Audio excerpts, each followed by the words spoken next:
प्रार्थना करनी है। अगर आप दाऊद को ध्यान से बाइबल में पढ़ें तो दाऊद को प्रार्थना करनी आती थी।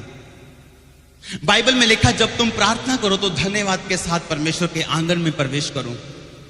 जब तुम प्रार्थना करो तो परमेश्वर की प्रेज के साथ परमेश्वर के सामने जाओ। और बाइबल में लिखा, जब आप दाऊद को ध्यान से पढ़ेंगे, पहले वो 10 लाइनों में परमेश्वर का थैंक्स करते हैं हमेशा।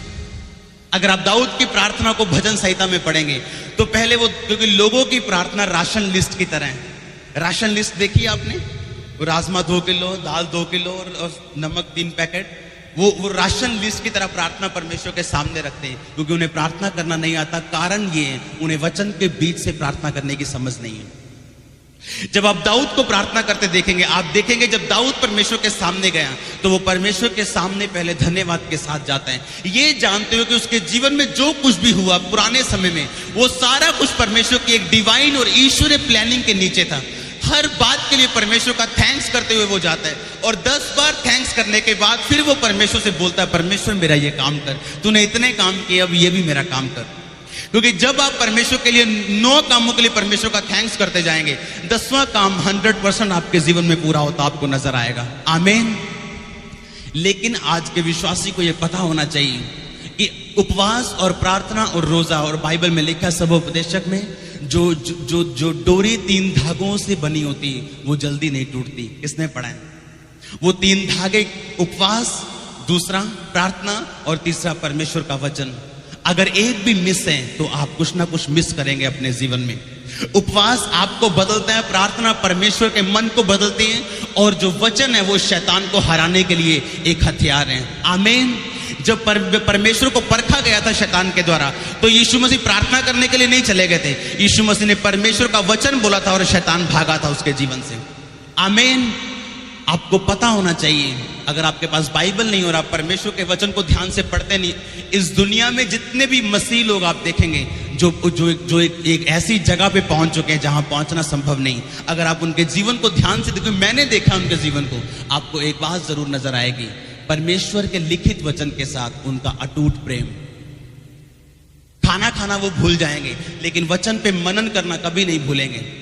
बाइबल में लिखा, परमेश्वर का दास जो इसहाक था, जिसके जीवन में आशीष थी, लिखा शाम के समय वो परमेश्वर के वचन पर ध्यान करने के लिए जाता था। वो ध्यान जो आज दूसरे लोग करते हैं, वो ध्यान की जब परमेश्वर के कुछ वचनों को लेना और उस पर मनन करना, और उस समय आपके आसपास कोई ना हो और आप और केवल परमेश्वर, और जो कुछ परमेश्वर ने बोला है उस पर मनन करना, और जिन चीजों पे आप मनन करते जाएंगे वो चीजें आपके जीवन में रियलिटी में आती जाएंगी। आमीन।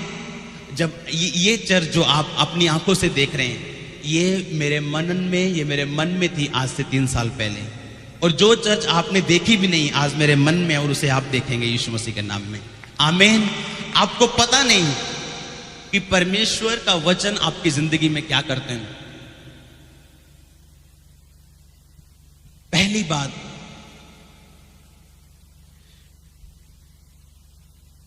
प्रार्थना आपके जीवन में क्या करती है? परमेश्वर ने, यीशु मसीह ने उस पतरस को बोला, पतरस प्रे कर ताकि तू परीक्षा में ना पड़े। किसको याद है? तू प्रार्थना कर ताकि तू परीक्षा में ना पड़। और बाइबल में लिखा, आखिरी रात पतरस को पता था कि यीशु मसीह ने क्रूस पे चढ़ना है। इस बात से वो निराश था और वो प्रार्थना नहीं कर पाया। और अगले ही दिन कौन फंसा? यीशु मसीह परीक्षा में पढ़े लेकिन निकल गए, क्योंकि उन्होंने परीक्षा में पढ़ने से पहले पूरी रात प्रार्थना की और परमेश्वर का वचन उनके दिल और दिमाग पे था, और सारी परीक्षा को परमेश्वर ने बिना किसी आत्मिक नुकसान के झेला और पिता की मर्जी को पूरा किया। और पतरस कह बैठा कि लानत हो जो यीशु मसीह को जानता हूं। और यीशु मसीह के शब्द उसे याद आने शुरू हुए कि परमेश्वर ने बोला था, अगर मैं प्रार्थना नहीं करूंगा तो मैं परीक्षा में पढ़ूं। अगर आप प्रार्थना नहीं करेंगे, जितना मर्जी आप कोशिश कर लो, आप पाप से नहीं बच सकते। आप अपने आप को फिर उसी पाप में धंसा हुआ पाएंगे जिस पाप से आप निकलना चाहते हैं, क्योंकि आपके जीवन में प्रार्थना नहीं है। और शैतान किस बात का फायदा उठाता है? क्योंकि आपके जीवन में परमेश्वर का वचन नहीं है, बाइबल तक आपके पास नहीं है। ये बुरी बात है आपके लिए, सैड बात है आपके लिए। अगर परमेश्वर का वचन आपकी जिंदगी में हो, आपको पता चलेगा कि परमेश्वर का लिखित वचन, आपको एक बात समझाई गई थी कि एलिया ने प्रार्थना क्यों की अगर उसको पता था बारिश नहीं आनी। अगर परमेश्वर ने कह दिया था बारिश नहीं आनी, एलिया ने प्रार्थना क्यों की? जब परमेश्वर ने बोल दिया था अब बारिश आएगी तो उसने प्रार्थना क्यों की? एलिया परमेश्वर के वचनों को जानता था। बाइबल में लिखा है कि जो भविष्यवाणियां तेरे विषय में की गई, पौलुस ने कहा, उनके अनुसार तू अच्छी लड़ाई को लड़। कई बार लोगों के लिए भविष्यवाणी होती, परमेश्वर तुम्हारे जीवन में ये आशीषित तुम्हें देने जा रहे हैं। अब प्रॉब्लम ये है, उस व्यक्ति को बाइबल का नहीं पता। वो सोचता परमेश्वर ने कह दिया पूरा होगा, लेकिन उसका रोल ये है कि उस विषय में अब उसे प्रार्थना करनी चाहिए। अगर परमेश्वर ने कह दिया कि उसके कोड़े खाने से तुम चंगे हो चुके हो, पर तुम्हारा रोल ये है उस वचन का अंगीकार करना और लगातार प्रार्थना करना।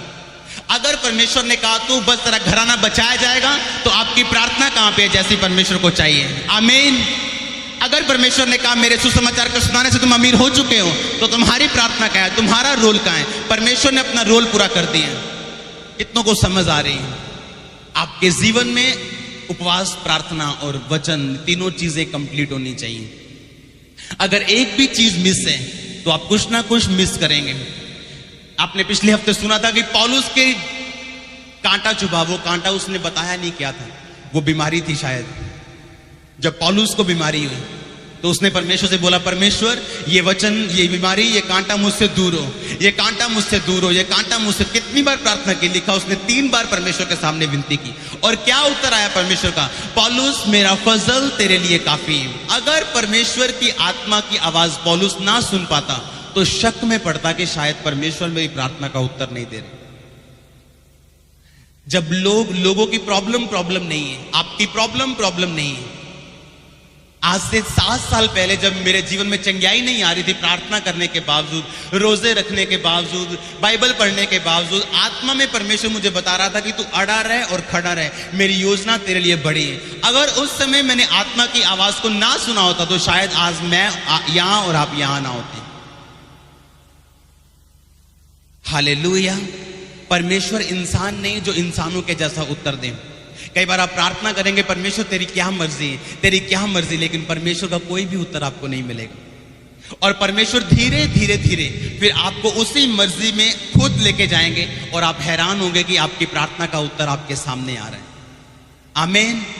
आपको तभी उत्तर नहीं मिलेगा। तब मैं प्रार्थना करता हूं, मेरे कोई उत्तर नहीं मिलता। परमेश्वर तेरी क्या मर्जी है, कोई उत्तर नहीं। तू कब मुझे चंगा करेगा, कोई उत्तर नहीं। मेरा टाइम कब आएगा, कोई जवाब नहीं। सिर्फ प्रार्थना, सिर्फ उपवास और सिर्फ वचन, ये मेरे जीवन का काम था। और आत्मा एक ही बात मुझे कहता था कि तुझे मेरा फजल तेरे लिए काफी है, तुझे सिर्फ अड़े रहना है और खड़े रहना है और टाइम में परमेश्वर का काम देखना है। परमेश्वर का टाइम बेस्ट है। हालेलुया।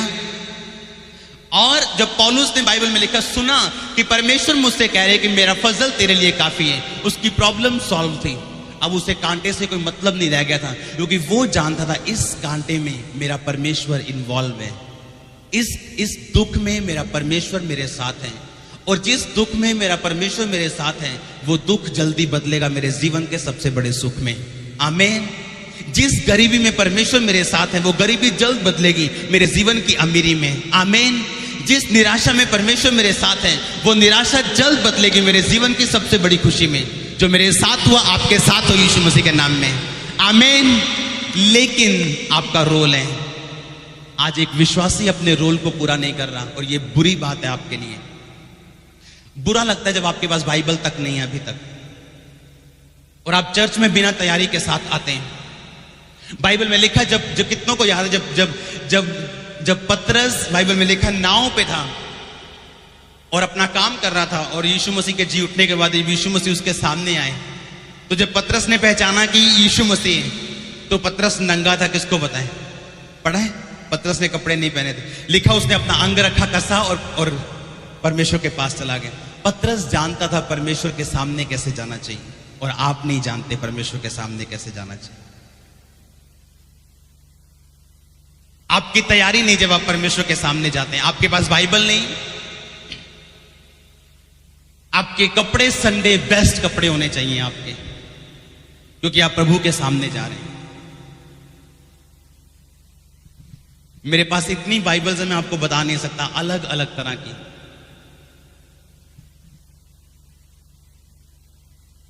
अगर आप परमेश्वर के लिखित वचन से प्रेम करेंगे तो वो बातें देखेंगे जो आपने सोची भी नहीं। आमीन। पतरस जानता था परमेश्वर की हुजूरी में कैसे जाना है, इसलिए वो वैसे नहीं चला गया। लिखा उसने कपड़े को कसा और फिर वो परमेश्वर के सामने गया।